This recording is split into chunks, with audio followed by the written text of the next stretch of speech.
Hello fellow bookworms, today I want to talk about this little booklet. Well, not so much about the booklet as I want an excuse to talk about some of the inventions that are in it, because some of them are just fascinating. But I will do a quick little reviewlet first because it is actually beautifully and thoughtfully laid out. It's got this absolutely lovely thick textured paper, and it's laid out in what looks to me like an old newspaper / information leaflet type style. I just wish it wasn't glossy. But other than that, it is a lovely little book. But anyway, on to the inventions. There once was a ship who set to sea, and the name of the ship was the Bessemer. See, this vessel was designed as an anti-seasickness boat. There was a room that was built into the interior of the ship that they called a saloon or hanging room. It wasn't attached to the hull, so that by using pivots and hydraulics, the idea was that as the boat rocked, the room would stay still. And from my extra research, it seems that Henry Bessemer only built one prototype, went, yeah, that works, and then went straight into building the final boat, and the hanging room was fitted with the most expensive wood, leather and decor, and was cited as by far the finest cabin that has ever been fitted on a ship, which, considering it was basically his second prototype, was just an absolute gutsy move. So on its maiden voyage, it was filled with the uber rich who had financed its building and all this luxury stuff, and the boat of course crashed into a pier. Twice. 2 different piers on 2 separate journeys because A, the mechanisms failed, and B, the captain just couldn't steer her properly because of the massive pendulum effect that was created by the saloon. And I'm having the weirdest moment with it because I seem to remember watching an episode of QI where they talk about this boat, and they said that what they did to the boat, combined with the fact that the mechanisms failed, made people feel even more seasick. And I couldn't find this clip online. Maybe my Googling skills is subpar, or maybe I just have a false memory, which would be extra weird because my other half remembers it too. And I thought this would be something that they would mention in this book because although this is a snippets of essential information type book, it is funny. So it makes you laugh and it makes you gasp. So I would have thought it'd be something that they would want to put in to make you go, ha! But it does give you a diving board from which to leap if you want to find out more, which is how I now know why only one prototype was built before Bessemer rushed ahead to get the thing built. The man was, give him his due, a pretty genius inventor. It was he who discovered the basic Bessemer process, a method of producing steel much faster, cheaper and on an industrial scale. So he was a smart cookie.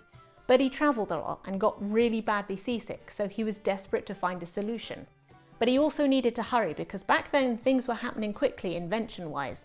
So he needed to impress investors fast before somebody else came along with something bigger, better, or just more immediately useful that would mean that it would make funding his very expensive invention TM much less desirable, which is what happened when his boat crashed into a pier, with all his investors on board. Sorry. However, it is doubtful that even if Bessemer had got his vessel working that the seasickness would have been eliminated, because although the rocking motions would have been eliminated, the up and down motion would not. Which is one of the reasons we get seasick in the first place, because our inner ears can't deal with undulating ground level very well. So our brains think that we must have been poisoned, and it tries to get rid of that poison the only way it knows how, which is, you know. Another thing that was in the book that I have not dared to go down the rabbit hole of is DIY plastic surgery. Listen to that again, but with more horrified ears installed. Do it yourself. Plastic surgery. Ugh.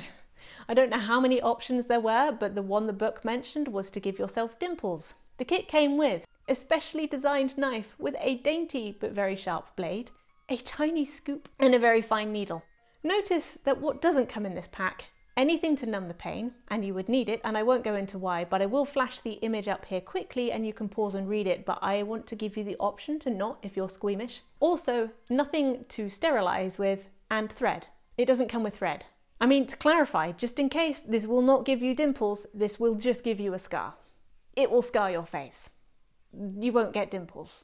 I want to end on a little bit of a lol now as a palate cleanser. Voice-activated sewing machines.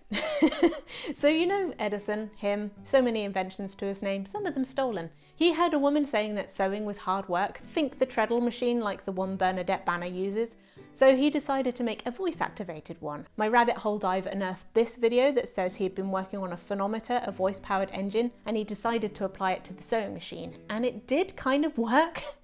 But you had to yell, which was apparently more tiring than just sewing normally. And yes, I have linked to the video clip of it in action in the description. You're welcome.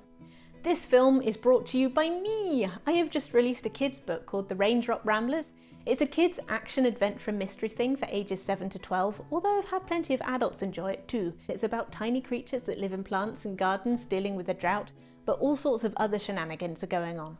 Plus there's a whole heap of bugs that our Rambler friends have to avoid if they don't want to get eaten, squashed or deafened. The link is in the downstairs if you're interested, and I'll be reading chapter 1 and putting it for free on my Patreon over the next few days if you want to check that out. But thank you for listening, and thank you for indulging this little brain dump of mine, because have I made this entire video because I wanted to put all my useless information somewhere?